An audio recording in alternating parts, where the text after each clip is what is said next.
নমস্কার বন্ধুরা, তো IQOO NEO 7 সামনের মাসের 16 তারিখে অফিসিয়ালি এই দেশে লঞ্চ হয়ে যাচ্ছে। আর যে দামে লঞ্চ হবে সেটা হলো 30,000 টাকা। আর আমি আপনাকে অলরেডি বলে দিয়েছি যে দামে এই মুহূর্তে IQOO NEO 6 আছে সেই প্রাইস পয়েন্টে IQOO NEO 7 লঞ্চ হবে। তো এই জন্য এই ভিডিওতে আমি আপনাকে জানাবো সেম প্রাইস পয়েন্টে অ্যাভেলেবেল এই দুটো স্মার্টফোনের মধ্যে অ্যাকচুয়ালি কোনটা বেটার আর কোনটা আপনার নেওয়া উচিত। মানে যাদের কাছে IQOO NEO 6 আছে তাদের IQOO NEO 7 এ আপগ্রেড করা উচিত কি করা উচিত নয়, এই সব কিছু সম্বন্ধে ভিডিওতে আমরা বলবো। তো চলো শুরু করা যে ভিডিওটা কোনো সময় নষ্ট না করে, আপনি যদি গ্যাজেট ওয়ার্ল্ড বাংলা চ্যানেলে প্রথমবার আসেন আর বাংলা টেক ভিডিও ডেইলি দেখতে চান তাহলে gadget world Bangla channel subscribe অবশ্যই করে নেবেন। তো প্রথমে আমরা আলোচনা করবো দুটো স্মার্টফোনের ডিজাইনের দিক থেকে। এই যে IQOO NEO 7 এর থিকনেস হলো 8.6 মিলিমিটার আর ওয়েট হলো 193 গ্রাম। আর যে IQOO NEO 6 ওটার থিকনেস হলো 8.5 মিলিমিটার আর ওয়েট হলো 190 গ্রাম। তার মানে সোজা কথায় বলতে গেলে এবারের যে নতুন স্মার্টফোনটা সেটা থিকনেস আর ওয়েট লাস্ট বারের এডিশনের থেকে একটু বেশি। দুটোই স্মার্টফোনের পেছন থেকে আপনি পাবেন নর্মাল প্লাস্টিক ব্যাক কভার।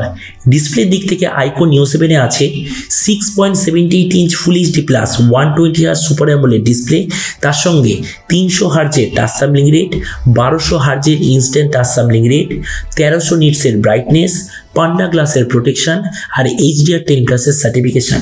কিন্তু যে লাস্ট বারের IQOO NEO 6 ওতে সব কটা স্পেসিফিকেশন এক্স্যাক্টলি সেম, জাস্ট যে ডিসপ্লে সাইজ সেটা আপনি পাবেন 6.62 ইঞ্চি ডিসপ্লে আর যে টাচ সাবলিং রেট সেটা আপনি পাবেন 360 হার্জের টাচ সাবলিং রেট।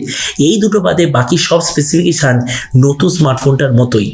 প্রসেসরের দিক থেকে নতুন ফোনটা আপনি পাবেন ডায়মেনসিটি 8200 প্রসেসর, পুরনো ফোনটা আপনি পাবেন স্ন্যাপড্রাগন 870 প্রসেসর। AnTuTu স্কোর অথবা সিপিইউর যে ইন্টারনাল কোর সেই দিক থেকে বলতে গেলে নতুন ডায়মেনসিটি 8200টা ভালো। কিন্তু যদি আমরা প্রপার গেমিং এক্সপিরিয়েন্সের কথা বলি, কেননা স্ন্যাপড্রাগন 870 ওয়ালা স্মার্টফোন আমি নিজে ব্যবহার করছি, তো আমি এটা বলতে পারি যে গেমিংয়ের জন্য স্ন্যাপড্রাগন 870 একটু বেশি অপটিমাইজড। ক্যামেরার দিক থেকে নতুন ফোনটা আপনি পাবেন 64, 2 আর 2 মেগাপিক্সেলের রিয়ার ক্যামেরা, তার সঙ্গে 16 মেগাপিক্সেলের সেলফি।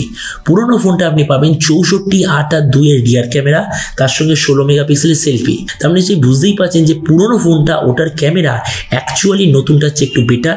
আর ক্যামেরার সেন্সারের দিক থেকে বলতে গেলে দুটোতেই আপনি পাবেন স্যামসাং GW3 সেন্সার আর দুটোই স্মার্টফোনে আছে OIS এর অপশান। তার মানে ক্যামেরার দিক থেকে নতুন স্মার্টফোনটা অ্যাকচুয়ালি একটু ডাউনগ্রেড। র্যাম আর ভেরিয়েন্টের দিক থেকে বলতে গেলে দুটোই স্মার্টফোনে যে বেস ভেরিয়েন্ট সেটা শুরু হয়েছে 128 GB থেকে। দুটোতেই আপনি পাবেন LPDDR5 এর র্যাম, UFS 3.1 এর স্টোরেজ আর কোনো ধরনের SD কার্ডের স্লট দেখতে পাবেন না। তার মানে এই দিক থেকে দুটো স্মার্টফোন এক্স্যাক্টলি সেম। কিন্তু ব্যাটারি আর চার্জিংয়ের দিক থেকে বলতে গেলে দুটোর মধ্যে একটা মেজর ডিফারেন্স পাবেন। নতুন IQOO NEO 7 এ আছে 5000 mAh ব্যাটারি, 120 ওয়াটের চার্জার। কিন্তু যে পুরনো IQOO NEO 6 সেটা আপনার ছিল 4700 mAh ব্যাটারি আর 80 ওয়াটের চার্জার। তার মানে সে বুঝতেই পারছেন এই যে নতুন স্মার্টফোন ওটা অ্যাকচুয়ালি ব্যাটারি আর চার্জারের দিক থেকে সত্যিই খুব ভালো। আর এরপর আমি যদি দুটো স্মার্টফোনের কিছু এক্সট্রা ফিচার সম্বন্ধে বলি, তো দুটোতেই আপনি পাবেন ডুয়াল স্টেরিও স্পিকার, কোনো ধরনের 3.5 জ্যাক থাকবে না, আন্ডার ডিসপ্লে ফিঙ্গারপ্রিন্ট সেন্সার পাবেন। নতুন ফোনটা মার্কেটে লঞ্চ হবে Android 13 দিয়ে, পুরনো ফোনটা মার্কেটে অ্যাভেলেবেল আছে Android 12 দিয়ে। আর ফাইনালি আমরা যদি দুটোর প্রাইস সম্বন্ধে বলি, তো এই যে IQOO NEO 7 ফোনটা এটা চায়নাতে লঞ্চ হয়েছে 2100 ইউয়ানে, আর যে IQOO NEO 6 ওটা চায়নাতে লঞ্চ হয়েছিল 2000 ইউয়ানে। তার মানে ইন্ডিয়াতে যখন লঞ্চ হবে ওই প্রাইস ধরে নিন লাস্ট বারের ফোনটার প্রায় আশেপাশেই হবে। তো এবার সবচেয়ে মেন জিনিস, নতুন ফোনটা আপনার আপগ্রেড করা উচিত কি করা উচিত না। তো দেখুন, আমি যেটা একটা নিজস্ব রুল বানিয়েছি, একটা স্মার্টফোন থেকে দ্বিতীয় স্মার্টফোনের মধ্যে আমরা যখন আপগ্রেড করব আর সেটা যখন সেম প্রাইস পয়েন্টে অ্যাভেলেবেল থাকবে তাহলে অ্যাটলিস্ট 5টা দিক থেকে আপগ্রেড হওয়াই উচিত। মানে ছোট বড় মিলিয়ে 5টা দিক থেকে আপগ্রেড হতেই হবে। তো আমরা যদি এই দিকে বলি, এই দিকে অ্যাকচুয়ালি IQOO NEO 6 আর IQOO NEO 7 এর মধ্যে ডিসপ্লের দিক থেকে অল্প একটু বেশি সাইজের ডিসপ্লে আপনি পাবেন। তার মানে ডিসপ্লেতে স্লাইটলি একটু আপগ্রেড। প্রসেসরের দিক থেকে অ্যাকচুয়ালি আমি কোনো রিয়েল আপগ্রেড বলবো না। হ্যাঁ, আপনি যদি AnTuTu স্কোরকে বিশ্বাস করেন অথবা বেটার কোয়ালিটি CPU চান তাহলে সেই দিক থেকে ডায়মেনসিটি 8200 বেটার। কিন্তু আপনি যদি বেটার কোয়ালিটি গেমিং পারফরমেন্স চান তাহলে সেই দিক থেকে কিন্তু স্ন্যাপড্রাগন 870 বেটার। তার মানে এই দিক থেকে অ্যাকচুয়ালি আপগ্রেড বা ডাউনগ্রেড নয়, দুটো এক্স্যাক্টলি সেম।